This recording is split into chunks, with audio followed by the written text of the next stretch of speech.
It was a Monday evening, almost 8:30, and after spending the entire day immersed in my work at home, I finally stepped away from the endless demands of my project. I walked into the darkened kitchen, where the soft hum of the refrigerator beckoned me. Reaching in, I grabbed my favorite light beer and wandered over to the kitchen window. The sight outside caught my attention. There was Joy curled up on the couch in the backyard, close to the fire pit and pool. She was nestled into the corner, her legs crossed beneath her, as she chatted away on her mobile phone. I stood there for a moment just watching her. I was about to join her when I saw her twirling a strand of her light hair with her right hand. It was a gesture I had known intimately for years. She did this every time we shared a deep, meaningful conversation. It wasn't just a nervous habit or a sign of arousal. It was something much more profound. Over the decades we had been together, I had come to see her habit as a sign of our spiritual connection. The simple act of twirling her hair felt like a silent expression of closeness, of how well we understood each other. I thought back to all the times we had been apart, when I traveled on business. Even then, I would call home each night, eager to hear the voices of my children and my loving wife. Often, while we spoke, I could picture her absent-mindedly twirling her hair, as if we were still physically together, despite the distance. That thought always brought me comfort, making the lonely nights a little more bearable. As I stood there watching Joy, her laughter and smiles carried across the distance. She seemed so comfortable in the moment, so radiant.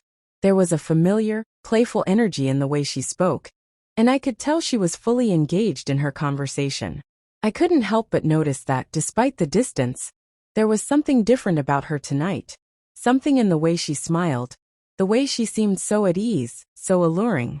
And then it hit me. She was talking to someone else. Someone special.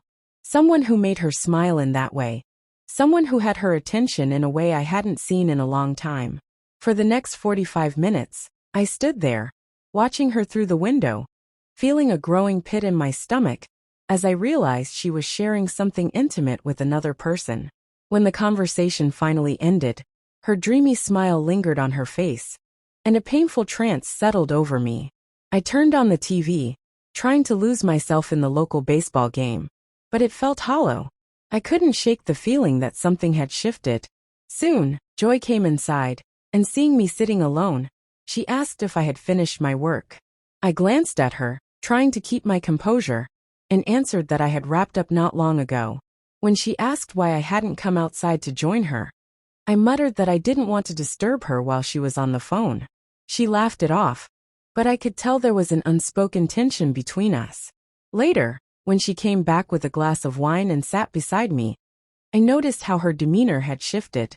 She seemed to be trying to get a rise out of me, asking about the score of the game, and eventually slipping into one-sided chatter. I tried to focus on the game, but her eyes were fixed on me. Her smile lingered, and then she changed the subject, suggesting we invite the kids for a barbecue. As we sat there, the silence between us grew, until she finally asked what was wrong. I said nothing, but the truth was there was too much on my mind, too much I couldn't articulate. I wasn't ready to confront what had been festering in the background. Then, she did something that caught me off guard. She stood up, pulled a blue V-neck t-shirt over her head, and revealed herself in brown shorts and a white lace bra. She was confident, radiant, and playful as she suggested we turn off the TV and meet upstairs. But I wasn't in the mood, not tonight. When I declined, she tried again, teasingly reaching for me. Her smile grew wider, and she playfully spoke, "Mommy needs you." But something in me snapped. I looked her in the eye and firmly told her, "I'm not in the mood today." The look she gave me, cold and piercing, could have frozen the room. She stormed off, muttering under her breath.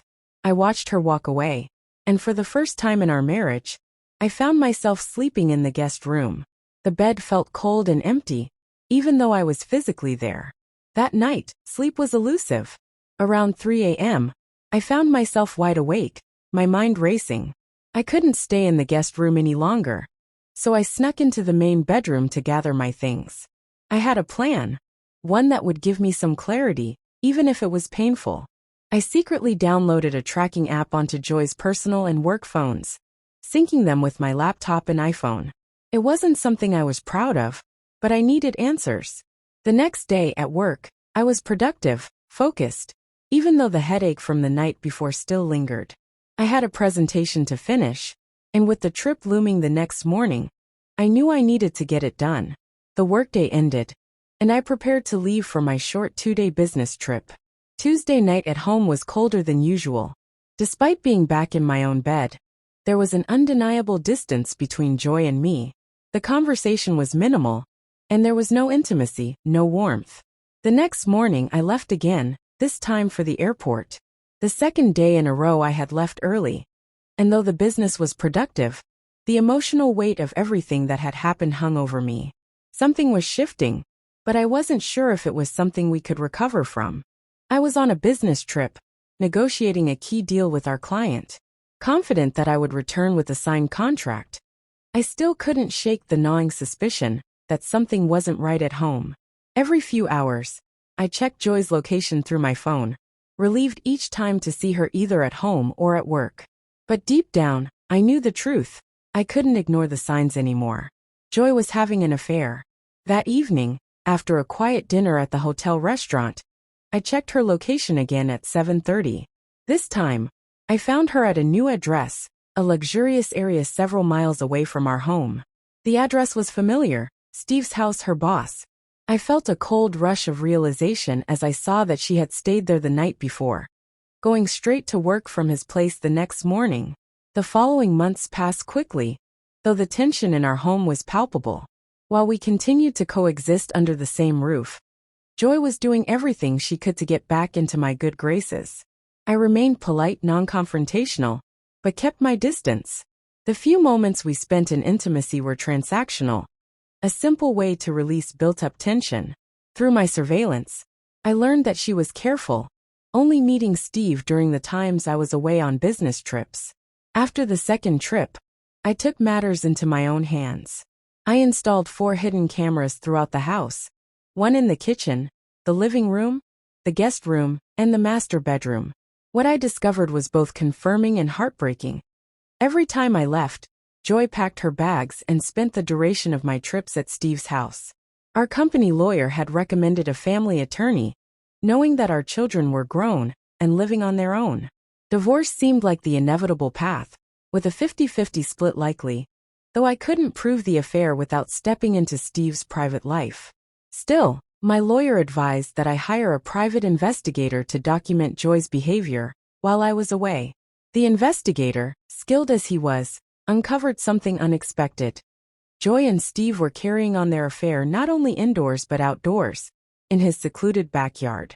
I had pictures, numerous images of my wife with Steve, engaged in intimate acts across his property, on the edge of his pool, and in various other compromising situations. I had undeniable proof, and it was time to act. I told Joy I had another business trip planned. Everyone at work, except for my boss and personal assistant, thought I had already left. Early on Wednesday morning, I headed out and had breakfast in town, just as my app showed that Joy had gone to work. I returned home later that day, prepared for what was to come. I spent hours packing up her things, boxing up everything she owned, her clothes, her personal belongings, sealing them away in cardboard boxes. Friday was supposed to be D-Day, but before I could confront her, I had to make 3 difficult phone calls. Our children, ranging in age from 22 to 27, had all grown up and moved out. My youngest daughter, fresh out of college, worked as a preschool teacher, while my 2 sons were pursuing careers in their respective fields. Each of the conversations I had with them felt surreal, filled with tears and sorrow. I assured them of my love, but I also told them the truth. I was divorcing their mother. Each child protested, asking if I was sure if I was going too far. When I offered to send them video proof of their mother's infidelity, they wisely declined. Finally, I reached out to Joy. She answered the phone with her usual cheerfulness, asking about my meetings. I could hear the unease in her voice, and immediately I knew something was off. As the conversation progressed, she became more defensive when I asked a simple question. "Do you like my smile?" It was a strange question, but it felt like the right moment. Joy responded with fondness, recalling the first time she had told me how much she adored my smile. But something in her tone shifted. She seemed increasingly uneasy. I pressed on, trying to remain composed. I love your smile. But what I love most is that you stay brave. Even when life gets hard, I said. The words I spoke were genuine, yet full of sorrow. I sobbed loudly, unable to hold back the pain. I knew, despite everything she had done, that Joy loved me. I could hear the genuine concern in her voice as she asked what was going on, urging me to talk to her. The love and urgency were clear. And yet, despite all of this, the hurt ran deeper than I had ever anticipated. When I finally spoke, my words were quiet, almost a whisper. I'm not sure I'll ever smile at you again. The silence stretched between us for what felt like an eternity. I could hear her breathing, the weight of her confusion and shock. After a long pause, I counted the seconds in my mind, 20, 30, 40, before she finally responded. I knew then that the reality of what was happening between us could no longer be ignored. Joy's breath caught in her throat as I made my intentions clear. I'm not sure I can ever smile at you again, I had whispered, and I could hear her struggling to comprehend the weight of my words. She stumbled over her pleas, her voice trembling as she tried to repair the shattered trust between us. Chris, please talk to me. You're scaring me, she urged, her voice a mixture of panic and desperation. But I wasn't ready to listen. Too much had happened. Too much damage had been done. The silence that hung between us felt heavy, suffocating. It's too late for talking now, I said softly, though every word felt like a finality. No, darling, don't say that, she responded. But I could feel her frustration, the realization slowly dawning that the space between us was now unbridgeable. Any conversation, any discussion, I continued with bitterness in my voice, must be built on love, trust, and respect. I know you love me, Joy. I know it. And I loved you. I always will. But I can no longer trust you. And I know you don't respect me. Her voice faltered, and she started to speak. But I cut her off, my tone now mocking sharp. I can't respect you anymore, Joy. The coldness in my words seemed to shock her. And I pushed forward, still holding on to a thread of dark amusement. Go to the living room window, Joy. Go ahead. Do it. There was confusion in her voice as she asked, what are you talking about? I repeated myself, go to the living room window. I could almost hear her disbelief as she moved toward it. She didn't know yet what I had planned, but I could sense it building in her mind as I gave her directions. Walk through Steve's back door, into his kitchen, then across the house until you reach the living room window. It felt almost surreal, the drama of the moment building in me. I had never intended for it to come to this. Never imagined how badly this would end. But I had no more patience, no more tolerance for lies. I waited as she moved, until I saw her faint silhouette through the glass of the window. It was a relief to finally have confirmation. There she was, standing next to Steve. His presence was the final piece of the puzzle. I could feel the rush of adrenaline as I moved swiftly to my van parked along the long driveway. My plan was set into motion, and I was ready. With a heavy foot, I slammed the gear into reverse, the engine roaring to life as I sped backward, heading straight for the large turnaround area at the front of Steve's house. I hit the brakes hard, the van screeching as the contents of our life, the life Joy had so carelessly discarded, tumbled out of the back. 48 boxes of her things flew out onto the driveway, tumbling and spilling down the lawn. Clothes, accessories, photographs, the treasures she had hoarded throughout the years, all scattered in a chaotic mess. I leapt out of the van, surveying the aftermath. The lighter boxes were undisturbed, but some of the heavier ones had been crushed, including the two containing her grandmother's delicate porcelain collection. I looked down at the broken shards of her heirlooms and felt nothing. Joy and Steve had moved from the living room to the porch, and my eyes locked onto her. She was wearing a bikini I had bought her for our 25th anniversary. A bikini she had only ever worn for sunbathing in the privacy of our backyard pool. But now, it was a symbol of her betrayal, worn for someone else. Steve, wrapped in a towel, stood beside her. He looked less confident, less intimidating than I had imagined. They hadn't noticed yet, but a car pulled up beside Joy's Mercedes. The lawyer's assistant stepped out, a large yellow envelope in hand, and walked toward them. Joy Harrington, you've been served, he announced, handing her the papers. He took a photo of her, then turned to Steve. Stephen Miller, you've been served as well." Another photo was taken, and he returned to his car, driving off as silently as he had arrived. For a few moments, there was only silence. No one moved. No one spoke. I considered leaving, but I wasn't done yet. I needed to make sure Joy understood what had just happened. I shouted across the distance, through the sea of boxes. "At the very least, I hope we can agree I deserve better than a lying, cheating. Whatever the hell you are." Joy groaned, her voice heavy with frustration. It was almost too much for her to bear. But I wasn't finished. I paused, letting my words sink in. "Steve, call my lawyer. Make a very, very generous offer. Or I will destroy you and your firm. And Joy, just sign the damn papers. I'm done." With that, I turned, climbed back into my van, and sped away from the life I had known. I knew the battle wasn't over. I knew Joy would fight. But I had drawn my line, and there was no going back.